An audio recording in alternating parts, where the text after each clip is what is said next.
मर्यादा पुरुषोत्तम राम लंका जीत कर अयोध्या में आ गए। वही इस दास्तान स्वरूप मास्टर साहब कहना है।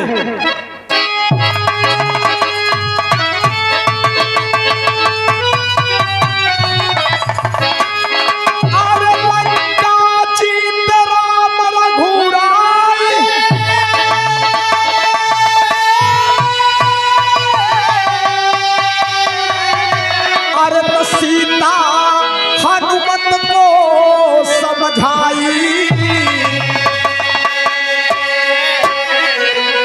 तजा माई के अपने कैयावा दर्शन।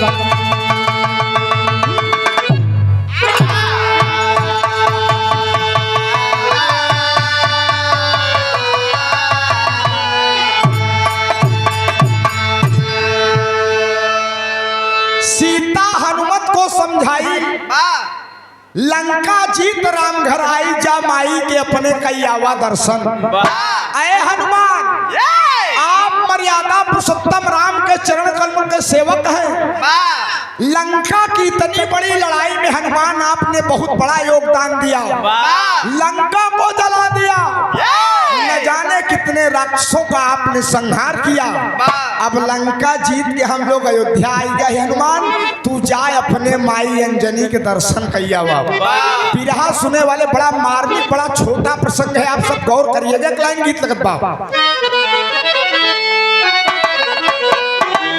आप हमारे धर्म के पिता बाबू श्याम बिहारी पटेल जिनके दरवाजे पर यह कार्यक्रम हो रहा है, आपके श्री चरणों में कोट कोट प्रणाम। सुंदर पुष्पहार 100 रुपया, 50 रुपया के देह से यार भूलत है। और रामलाल चालू काका तरस 50 रुपया बहुत बहुत प्रणाम बा। अगर क्यों की नाम भुलाई हो तो आए बताए जहाँ हम बोल दे दोस्त। बहुत बहुत प्रणाम है, बहुत बहुत नमन है, कहना है।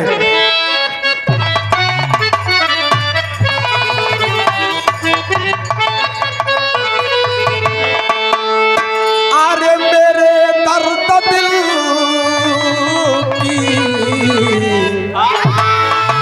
अरे मेरे दर्द दिल की दवा क्या करो, मेरे दर्द दिल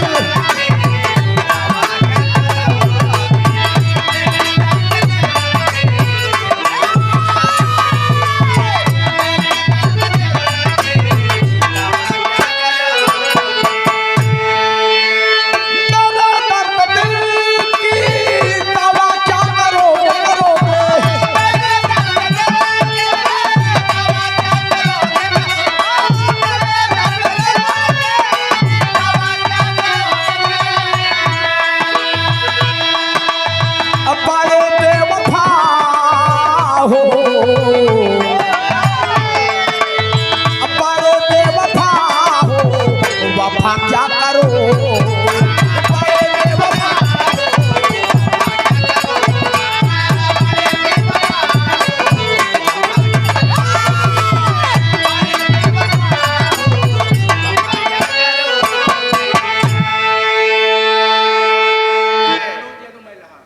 आप बड़का भैया पूर्व ग्राम प्रधान मैलहा मनोज यादव जी 100 रुपया और 100 रुपए का पुरस्कार सोनू चौधरी सागर मार्केट सराय मुंबई 100 रुपया। हारमोनियम के बड़े ही सुपरस्टार हारमोनियम वादक राजकुमार यादव जमुना पार धरती से सादर 50 रुपया बहुत बहुत प्रणाम है। आप हमारे धर्म के पूजनीय चाचा श्री चंद्रभान पटेल चित्रहा बिरभानपुर की धरती से इस सुंदर पुष्पहार सादर 200 रुपए का पुरस्कार। चरणों में प्रणाम है, माँ भगवती हर मोड़ पर तरक्की दे। लेकिन हनुमान कहने माई सीता हमार बात सुना माई, तू हमका कौने महतारी लगे भेजत हो। कहना है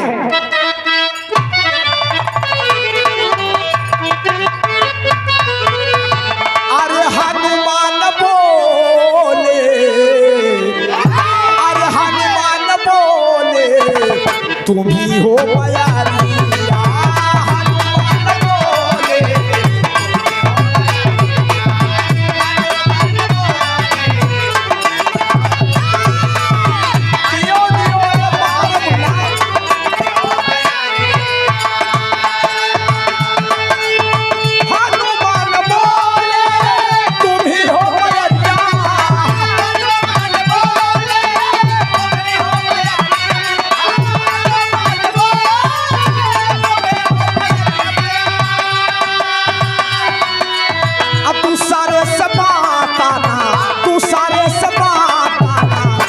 हमारी चिन्हारी दूसरे से माता।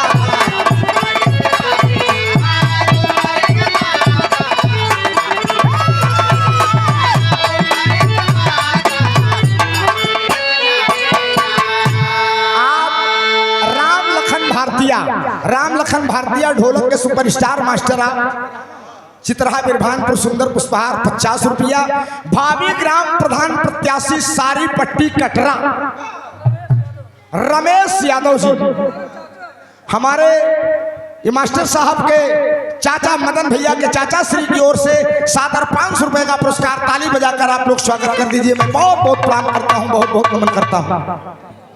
ई मदन यादव मास्टर साहब सारी पट्टी कटर 50 रुपया, बहुत बहुत प्रणाम है। शिवनंदन पटेल सब्जी वाले बिरभानपुर चौराहा 100 रुपया पुरस्कार, बहुत बहुत प्रणाम है, नमन है। हनुमान कहे ने माई सीता, आपके सिवा इस दुनिया में मेरा कोई दूसरी मां नहीं है।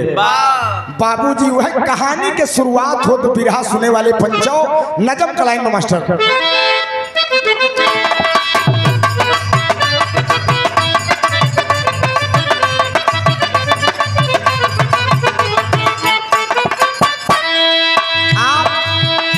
गुरुजी श्री दिनेश शर्मा बेनीपुर बिरभानपुर की धरती से इस सुंदर पुष्पहार 100 रुपया पुरस्कार। चरणों में प्रणाम है, माई भगवती कल्याण करें बाबूजी। चरण की सेवा में दिन रात रहा करते थे, शरण की सेवा में दिन रात रहा करते थे, सुबह और शाम सिया राम कहा करते थे।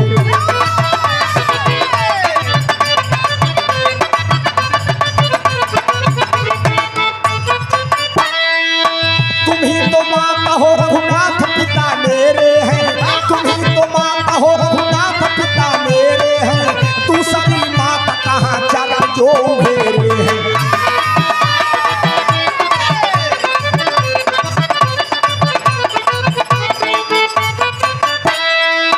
अंजनी माता तेरी ध्यान लाए बैठी है, अंजनी माता तेरी ध्यान लाए बैठी है, आँख से ही नहीं तुझको गवाए बैठी है।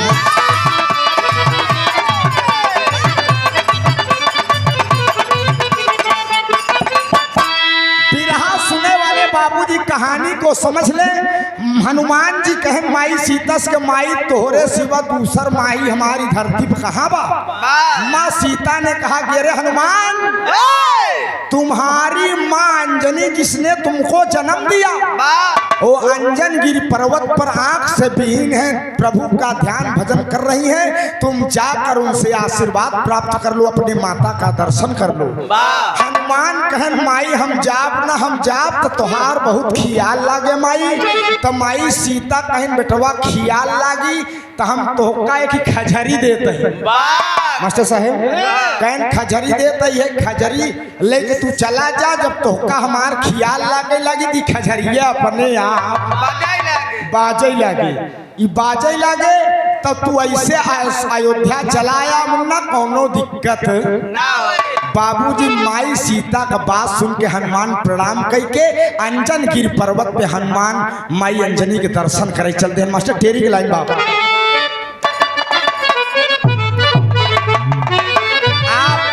हमारे कवि श्री फूलचंद स्वर्गीय फूलचंद मौर्य जी के आप शिष्य, ये हमारा शिष्य गुरु जी दुनिया में कवि जी नहीं है बाबूजी, तब से चैनल का पूरा गाना का रजिस्टर जिम्मेदारी धरे सौंप गई है सुशील यदुवंशी जी। सारा दक्षिणा तोहरे माथे पे नहीं यार, हम ये सब बात नहीं, हम गुरु जी के आशीर्वाद से अखाड़ा में जितना लड़कियां हैं गावे बजावे बिरहा विरासत बचाए रहे और हमका कोनो लालच नहीं बाटे, ये शुभ आशीर्वाद है। आप बड़का भैया उदय राज यादव हमार बड़का भैया क्षेत्र पंचायत सदस्य बीडीसी कालूपुर के धरती से 100 रुपया।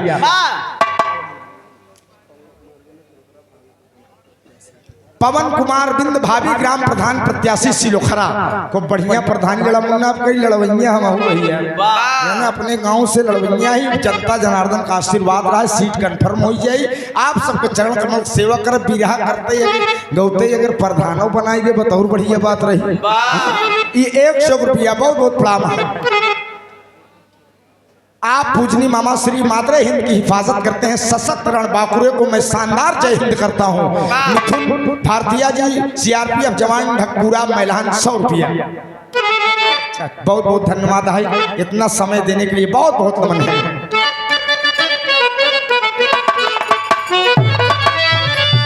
अरे माता से करई चिन्हारी चल दिए, अरे राम माता से करई चिन्हारी चल दिए, अरे धई के चरण सिया का महावीर बलिकारी, माता से करई चिन्हारी चल दिए।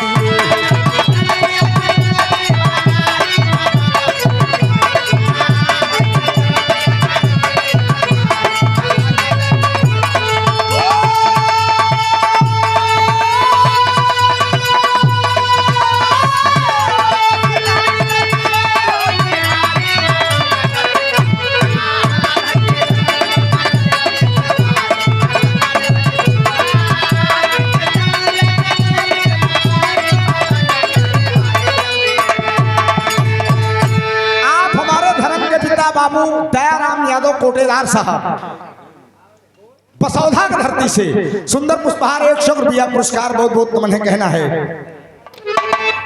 अरे लगी नहीं तब देर हनुमत को अंजनी गिरी पहुंचे तत्काल,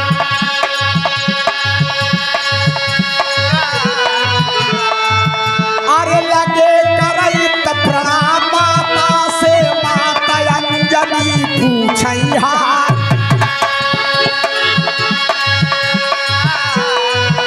अरे लोग यहाँ तू कौन बतावा, बतिया बोलने तब हनुमान,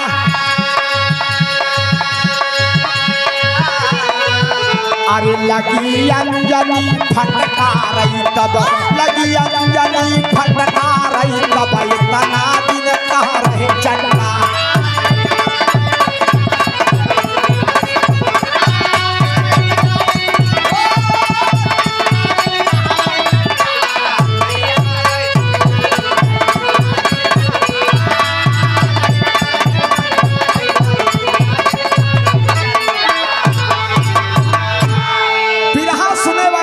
बड़ा छोटा सा प्रसंग है। हनुमान माई सीता का आशीर्वाद लिए और उड़ते उड़ते अंजनगिरी पर्वत पर पहुंचे। माई अंजनी ध्यान लगाकर सीताराम सीताराम सीताराम कर रही हैं।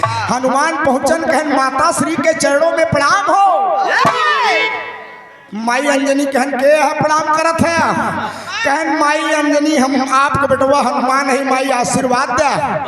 माई अंजनी कहन हनुमान कवन हनुमान, कहन महतारी अपने बेटवा को भूल गए, हम तोहार बेटवा ही माई। माँ अंजनी ने डांट दिया, कितना दिन तुम कहाँ थे हनुमान, भाग जाओ यहाँ से हनुमान। आज महतारी सुन ले आया हनुमान। माई मैं किसी गलत काम में नहीं था माँ, मैं भगवान की सेवा में था माँ। माई अंजनी गुस्सा में कहा था। एक लाइन गीत लगत मास्टर साहब,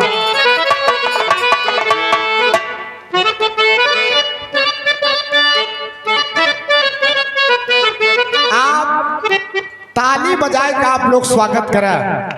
राम जतन प्रजापति गुलाब मिष्ठान भंडार के पूजनी पिताश्री। अरे बाप रे बड़ा बीमार रहे, हम कहा भगवान 2-4 साल उनका संभारा। ये हमारे लोग का दादा है, पुरान खलीफा है। हाँ इस सुंदर पुष्पहार 100 रुपया बाबूजी के चरणों में प्रणाम है। और मास्टर साहब के साढ़ू पिताश्री है, बहुत बहुत प्रणाम है, बहुत बहुत नमन बा। तर्ज बड़ी पुरान गुरुजी लग गए। कहना है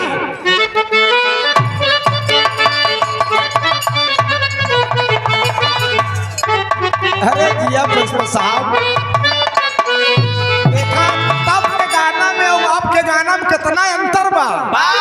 अरे मेरा नाम है चमेली, मेरा नाम है चमेली, मैं हूँ मालन याला बेली, चली आई हूँ अकेली तनेर से।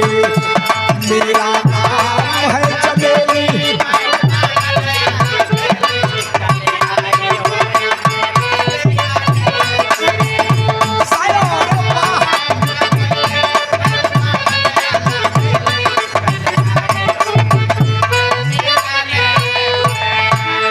दरोगा बाबू बोलो, ऐ दरोगा बाबू बोलो पहले दरवाजा तू खोलो, खड़ी हुई दरवाजे पे मैं बड़ी देर से। ऐ दरोगा बाबू बोलो।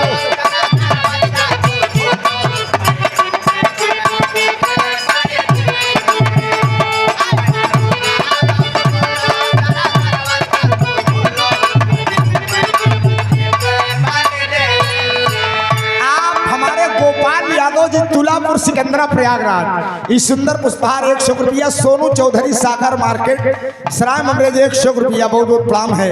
माई अंजनी कहा थे आप बाबू शोभनाथ यादव जी करछना का धरती से सादर 50 रुपया पुरस्कार। हट आगे से अत्याचारी इतना दिन तू कहाँ बिसारी, हट आगे से अत्याचारी इतना दिन तू कहाँ बिसारी, हमसे हो गई चिन्हारी भगवान से।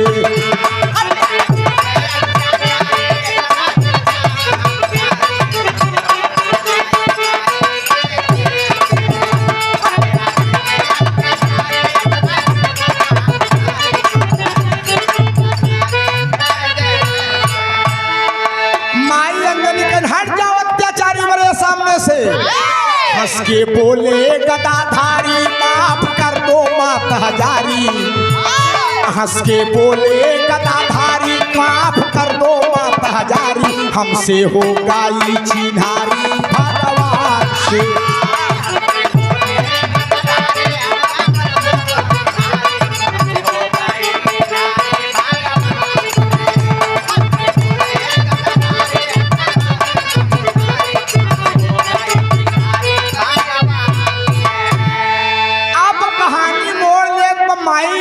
कहीं का माफ कर दे, तू कहाँ रह कौने भगवान तुहार चिन्हारी हो गई रही।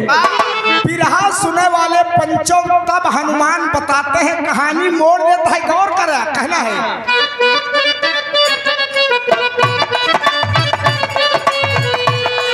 अचानक दुलारी के खातिर लंका पर किया चढ़ाई,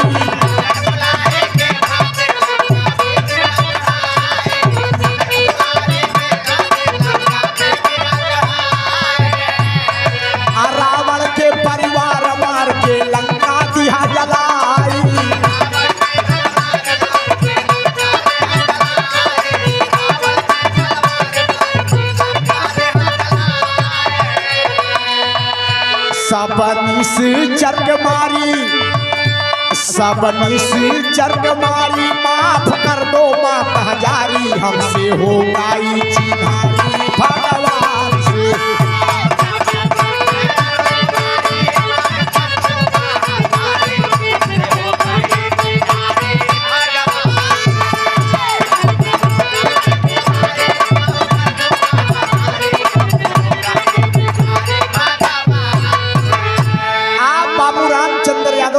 धरती सुंदर पुष्पहार 100 रुपया। हनुमान कहन माई हमार मर्यादा पुरुषोत्तम राम से मुलाकात हो गई, लंका चढ़ाई कीन लंका जलाई दे निश्चर का मार जाए माई। माई अंजलि कहन तू राम के साथे रहा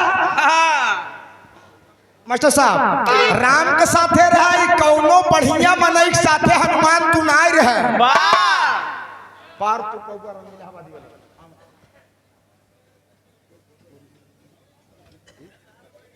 आप ताली बजाकर स्वागत कर दीजिए बाबूजी।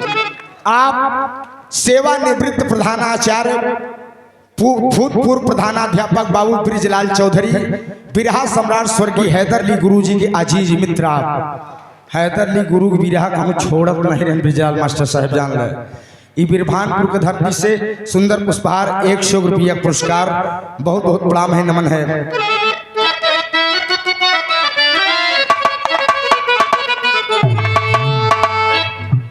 अरे टपट के बोले तब हनुमान, अरे कहाँ पर हमारे मैदान, अरे तो के देखात नहीं बात तोरी अकल गई मारी, माता से करई चिन्हारी चलिए। माई अंजनी कहन तू राम के साथे करा, हमारे आगे बड़पाई बतावा था, हमारे आगे बड़प्पन बतावा था। अरे जे तोर भैले सथिया अंजनी कहे हनुमान कि भुल्लू दादा का लटका लगन मसा अरे जे तोर भैले सथिया उनका गरिया वही संसार जे तोर भैले सथिया उनका गरिया वही संसार जे तोर भैले सथिया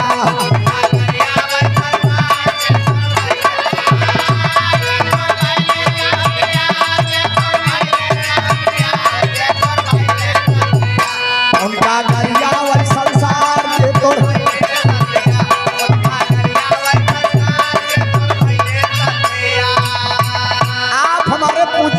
श्री संजय मिश्रा रामगढ़ कोठारी की धरती से सादर 100 रुपया पुरस्कार चरणों में प्रणाम है नमन है। माई अंजनी कहने हनुमान जे करे साथे दोस्ती करे हा जेकर भक्ति करे हा उनका पूरा संसार गरियावत है। हनुमान कहन माई गलत बात बोलत है माई बतावा हमारे भगवान हनुमान की पूरी दुनिया राम की पूरी दुनिया पूजा करत है और तू हमार महतारी हो कहतिया राम का दुनिया गरियावत है। कहन तू और तुहार भगवान राम तुन्नो जने पापी है हनुमान भाग जाओ यहाँ से। अरे पन में गैन पिता के मारे राण भैन महतारी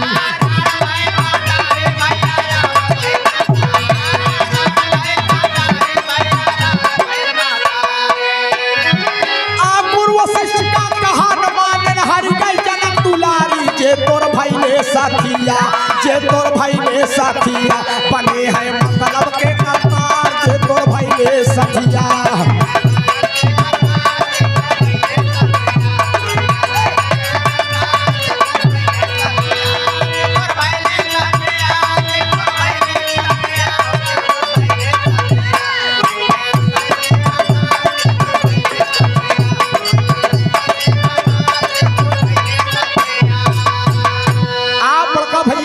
कारीगर महिलान सादर 50 रुपया।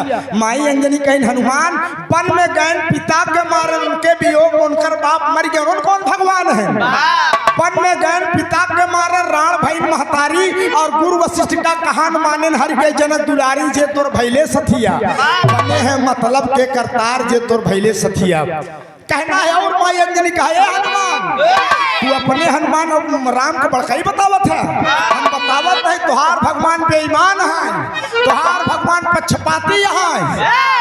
हनुमान अंजनी के सामने अंग्रेजी 3 होई बटुरे लागे कहन माई का बोलत है कहना है मर्यादा पुरुषोत्तम कहलाते किया बाली परवार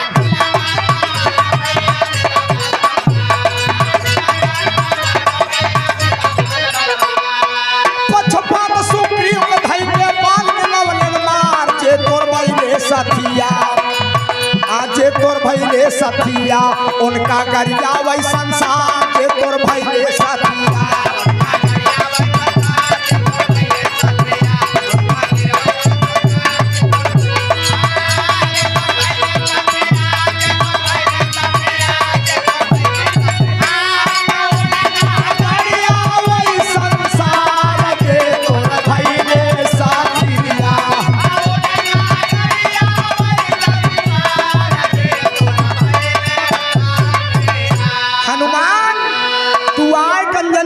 बड़काई झोंका था कि हम लंका जलाई दे निश्चर काट दे तू ही राम का चेला है ना जवन में एक भाई बाल एक भाई सुग्रीव और सुग्रीव के पक्षपात के बाल माई डैन बाल कौन कर खेत जोत ले है आखिर बाल सुग्रीव भाई रहे ना और रावण सुपंखा के बहन गई लक्ष्मण से कहे हमसे बियाह कैले तो उसे कहे बियाह कैले तो वही तुहार भगवान झूठ बोलन कहन हम बियाही तई लक्ष्मण कुमार है आज जाए के हमके आगे मार बढ़ाई झोंके हनुमान जी कि हम भगवान राम के चेला ही उनकर सेवक है उनकर पूजा करी थी।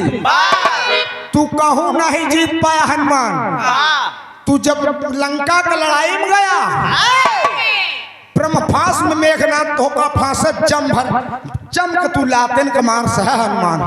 हनुमान कहन माई अब ज्यादा बोलती है माई अब बर्दाश्त के बाहर हो तो माई कहन अरे बाप रे बाप ही आन्हर आई कुल कैसे हमका बतावा दिवे कहा कि मेघनाथ ब्रह्मफास फांसे रहा। और सुना हनुमान जब तू संजीवनी बूटी लिया हुई गया, संजीवनी बूटी लिया हुई गया तो राम का भाई भरत बाण मार दे तू बेकाम हो के गिर गया। हाँ कहन माई ब्रह्मा तीन जनेऊ रहा माई कैसे अपमान करी माई। कहन हनुमान तू कहूँ नहीं जीत पाया, तू तू तू पापी, तुहार भगवान पापी, तुम्हारी भक्ति बेकार है हनुमान। कहन माई कवन हम कमी करे कि जवन इतना जगह हार गए, माई का कसूर रहा मावा हमार। बाबू जो है माई अंजनी कहे तू हनुमान कहूँ हरत्या न, लेकिन बेटवा तू एक ही कमी कह गए। एक लाइन तरत मास्टर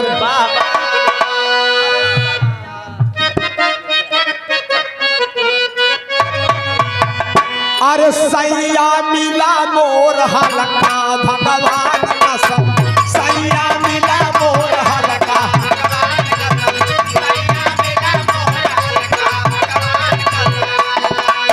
सैया मिला मोर हलका भगवान कसम, सैया मिला मोर हलका भगवान कसम, उनसे चलाई नहीं ललका भगवान कसम, उनसे चलाई नहीं ललका।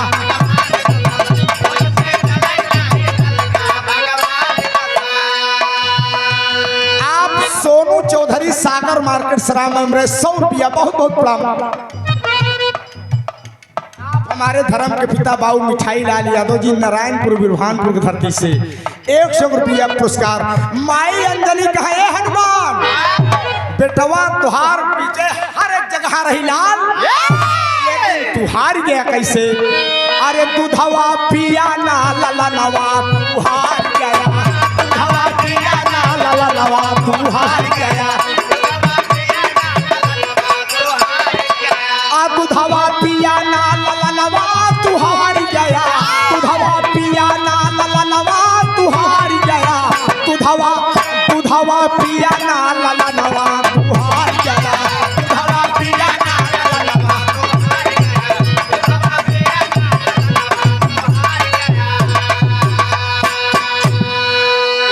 आप लल्लू राम यादव जी टड्डीपुर की धरती से हिया समधियान है तुहार में। अच्छा टड्डिया टड्डीपुर यार आप हमारे बाबू मिठाई लाल समझी है आप। अरे समझी समझी एकदम सगा भाई लगता है यार। सादर 50 रुपया बहुत बहुत प्रणाम। 100 रुपया पुरस्कार हमरे ननके चालू काका का लड़किया बिरभानपुर की धरती से बड़ा आप सांसद जी के प्रतिनिधियों में शुमार हैं, गाड़ी उड़ी चलावत सांसद जी के बड़ा प्यार है, बड़ा दुलार है। भारतीय किसान यूनियन राकेश टिकैत परिवार हरगोविंद यादव फाजिलाबाद कालूपुर फूलपुर तहसील अध्यक्ष। क्या बात है। 151 रुपया पुरस्कार चरणों में प्रणाम है। अय हनुमान कसम भगवान से हम तुहार माई अंजनी है हनुमान, अगर तू हमार दूध पी के होता बेटवा कहूँ मारी न खाता कहना बा। अरे मेघनाथ तोहरा पे तिरिया हो साथ से,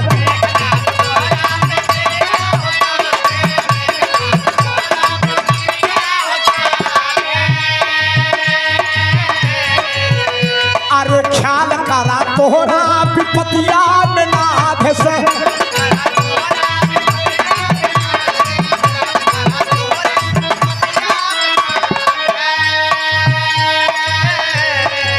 बांध से मकर ध्वज ललनवा तू हार गया, बांध से मकर ध्वज ललनवा तू हार गया।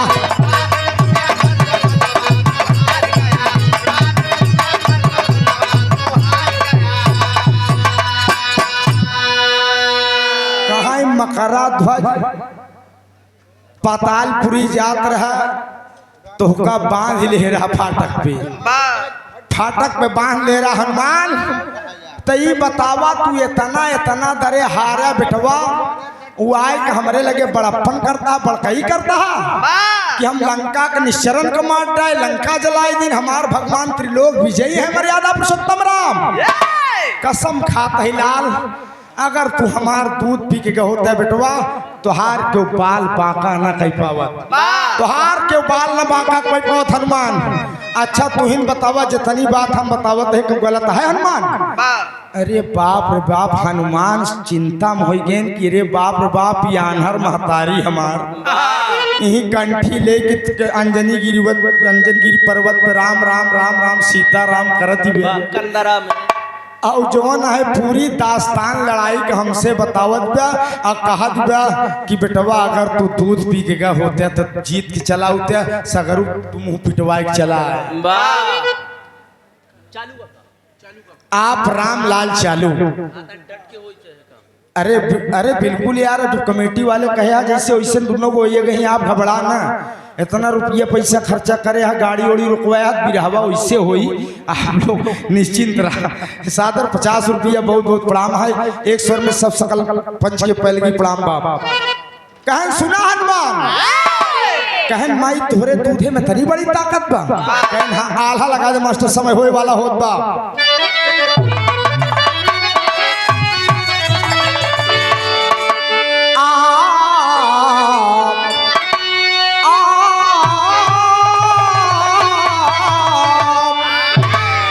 अरे राम के बिरनवा रहले, अरे भारता ललनवा सुनिया।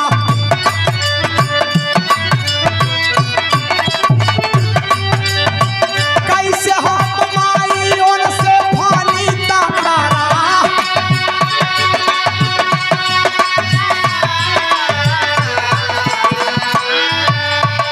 बोली अंजन मैया सुना हमारे निपन्ना बेटा।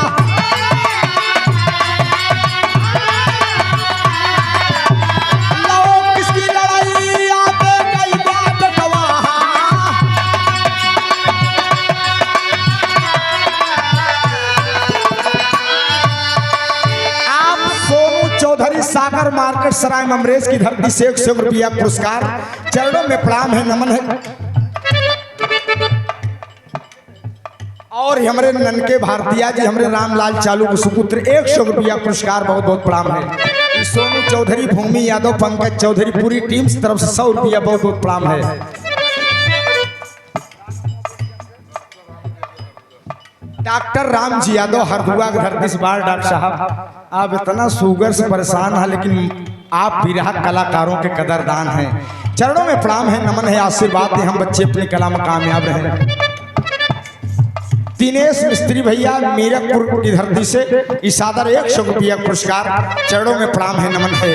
विरहा सुनने वाले मेरे दोस्त, कहाँ है हनुमान? तू अब भरत से बेकाम हो गया। कहन अच्छा माई बतावा, भरत भगवान राम के भाई हैं, हम कैसे लड़ाई करी उनसी? कहने बेटा हनुमान, युद्ध में भाई और भतीजा नहीं देखा जाता। तू आए कि हमसे यहाँ गबर गबर बड़कई झोंका था, हाँ हम आँख से भी नहीं हनुमान। और सुन ले, यही नहीं लौकुश तो का बिन लगाम को घोड़ा जैसे बांधे रहे हनुमान। अरे बाप रे बाप, हनुमान कहन माई तू एकदम सच्चा सच सारी बात बतावत यहा, लेकिन हमका विश्वास कैसे हो कि तोहरे दूधे में तनी बड़ी ताकत है।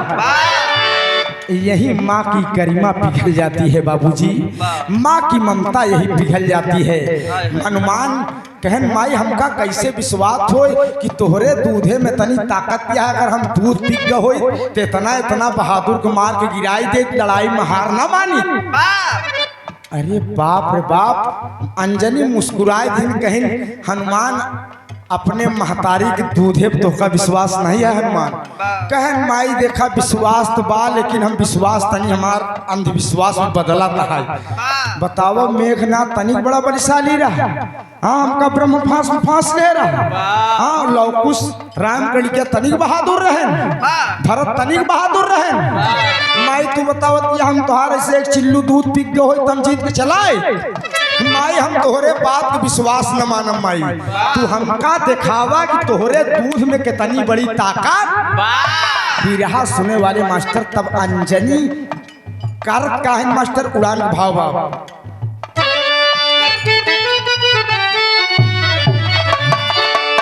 अरे अंजनी दिया दूध टबकार, अरे निकली चसक गंगा की धार। अरे पर्वत फार निकल गया हनुमत रहे निहारी, माता से करे चिन्हारी चल दिए।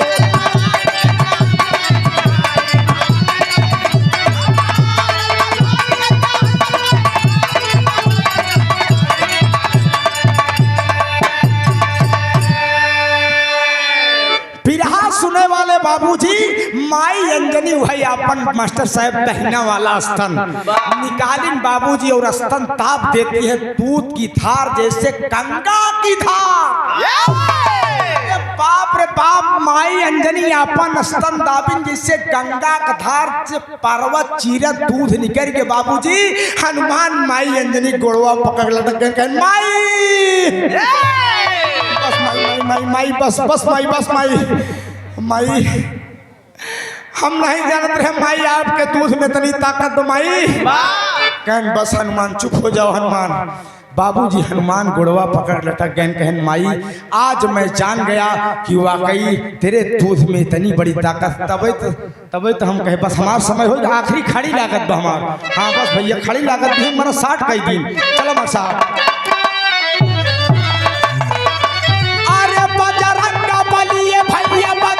बलिए बाबू बजरंग बली थैले माई के चारा नवा बजरंग बली।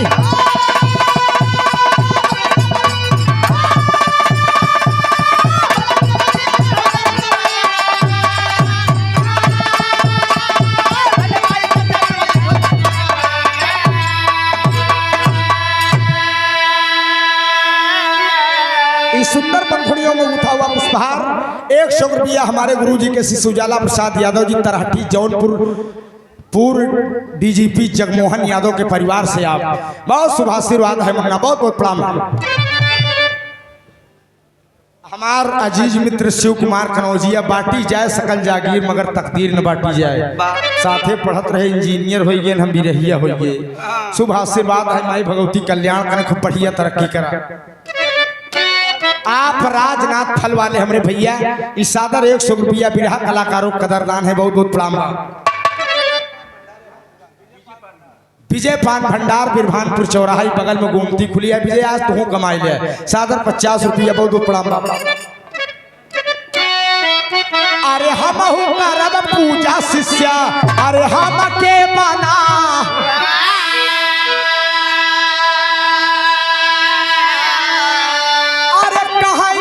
सागर में नहाई के बुआ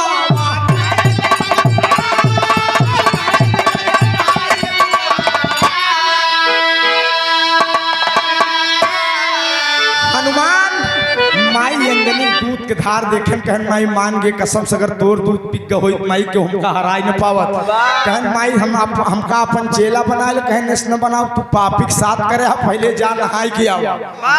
अरे कैले सागर के किनारा बजरंग बली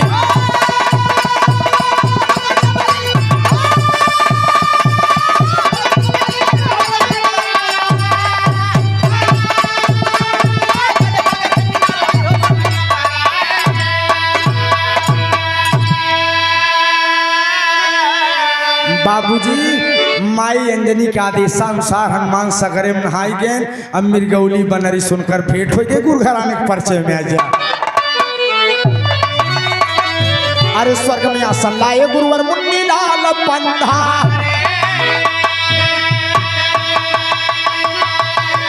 अरे कथन किया कभी फूला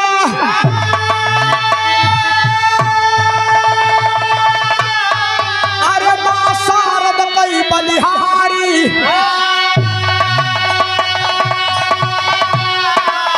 अरे माता से करे चिन्हारी चलिए